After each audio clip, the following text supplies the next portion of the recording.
In this video, I want to help dispel some myths about real estate investing because I keep running into them all the time when I talk to people and when I look at social media. It aggravates me because I don't think people are getting the true facts as to what successful real estate investing looks like. And they're being set up for a surprise at best, and at worst, losing money and losing time. And these are just things that I just want to help you avoid. So I came up with this list of 5 myths that I commonly hear, and I wanted to help dispel these myths and make sure that you're not falling trapped to them yourself. So let's go. The first myth is real estate investing is easy. Now, I'd love to tell you that real estate investing is easy to do, but frankly, it's not. Now, it isn't necessarily hard per se, but it does take work regardless of the kind of real estate investing that you do. If you're starting out or you're relatively new, you're going to have to grow and learn along with this, and that takes some study and some work to get yourself up to where you need to be to make good decisions. Now, there's probably no better time in history than today to be able to have access to resources about real estate investing. There's all sorts of great books. There's a whole bunch of podcasts that are out there that you can listen to. You can talk to other investors that are very easy to connect to through online or through meetups locally in your town. There's even mentorship and coaching that you can have or pay for. There's a lot of options when it comes to developing yourself and learning real estate investing today, which is really a godsend. But is it easy? No, but anything that's worthwhile usually isn't easy anyway, so no big surprise.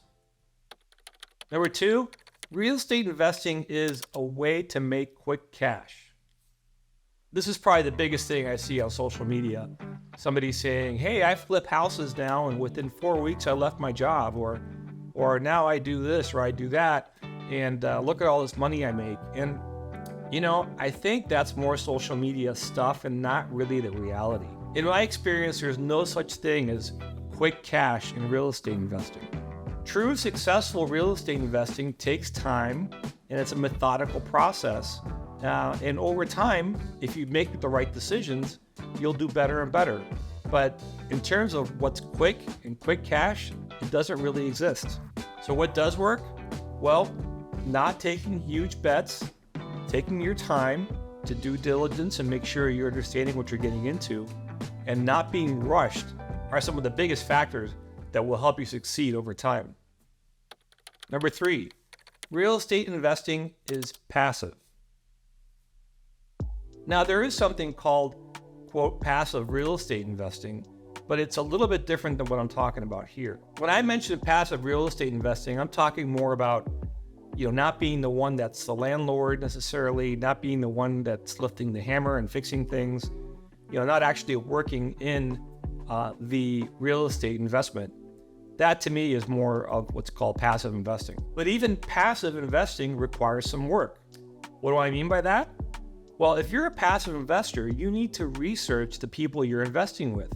If you're investing into a syndication, for example, you need to be able to research the people that are sponsoring the syndication, their backgrounds, making sure they have the right experience, that they know what they're doing. And you also need to investigate the investment that they're talking about. Is it a good investment? Does it show promise? Is it a good location? And a whole bunch of factors. And so it does take some work to vet that out. Once you give that individual your money, then it's up to them really to make it a successful investment over time. But you're going to have to spend the time up front to really vet the individuals and understand whether or not this investment is right for you. Now, this isn't dealing with tenants necessarily, but it is work nonetheless.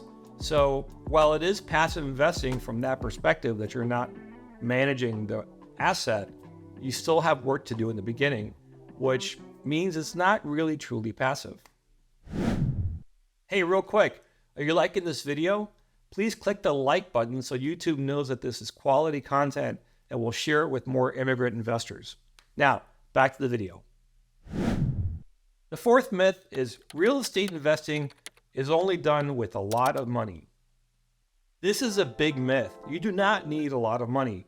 I created an entire video just on this topic, which you can check out right up here. You can start with as little as $100 into a REIT, and that can give you real estate returns over time. And there's all sorts of steps in terms of how much you necessarily want to invest into real estate. There's a lot of options. If you do have quite a bit of money, but you lack experience or knowledge, I certainly wouldn't drop all your money into one big investment and hope it goes well. I would definitely take a different approach, putting smaller investments in multiple things, talking to investors, getting a feel for what they're doing, learning about real estate investing before really diving into putting a lot of money into something. I say this from experience because I started out, I think, probably being a bit too aggressive and putting money in things that I didn't really truly understand. And I think that was a mistake. If I had to do it over again, I'd take more time, be more thoughtful, and really better learn what I'm investing in before I invest. So if you do have a lot of money, I recommend starting small. And if you're doing passive investing, you could invest in REITs, you could invest in syndications that are a little larger. Or if you want to be an active investor, you can invest in renting a home to start with, or even a small multifamily property, say a 4-unit, for example. These are all ways that you can dip your toes into the real estate investing waters to just get to know it. For example, you wouldn't give your 16-year-old son or daughter the keys to your Ferrari, for example, and have them take off and expect them to do very well. It's probably not going to work out that way. You give them something that is more commensurate with their experience, maybe a used car or something that perhaps isn't as risky, and you let them learn. And as they learn through the process of driving, they are then able to drive cars that perhaps are a little bit more expensive or have more features or are a little faster because they know how to handle it. And it's kind of similar with real estate investing. You don't want to be diving into something very advanced without knowing what you're doing, because it might end up not working out, and you don't want that to happen. And the last myth that I hear a lot about is that real estate investing is best to do locally. Now, this isn't necessarily true. I mean, yeah, I guess it's easier if it's next door to your house, for example, but you can invest almost anywhere in the country or frankly the world.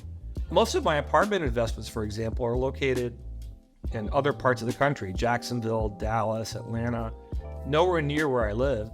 Plus, our short-term rental is just north of Charlotte, North Carolina. Again, nowhere near where we live.